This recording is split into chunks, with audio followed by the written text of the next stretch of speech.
আচ্ছা, এই মেয়েটাকে ওকে ফলো করেছে কেন? এই মেয়েটার সাথে ওর কিছু সম্পর্ক নেই তো?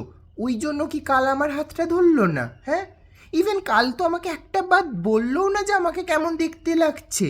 তার মানে আমি কি ওর কাছে পুরনো হয়ে গেছি? ও কি আমার সাথে ওই সিচুয়েশনশিপ গেম খেলছে না তো? হ্যাঁ, কাল রাত্রিও আমাকে তেমনভাবে গুড নাইট বললো না, ঘুমিয়ে গেল। ওর কারোর সাথে চক্কর চলছে না তো?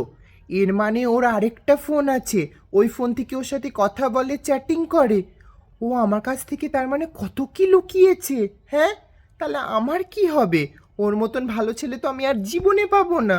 আচ্ছা, অন্যদিন ও আমাকে একটা বাইট হলেও খাওয়াতো, কাল তো আমাকে খাওয়ালো না। হ্যাঁ, ইভেন কালকে আমার সাথে তেমন কোনো গল্পও করলো না। ও আমার সাথে কেন এরকম করছে? এর মানে ওর কি আমাকে আর ভালো লাগছে না?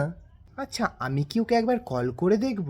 হুম, না থাক, একবার করে তো দেখি। ও আমার ফোনটাকে কেটে দিল কেন? তার মানে আমি যা ভাবছি তাই?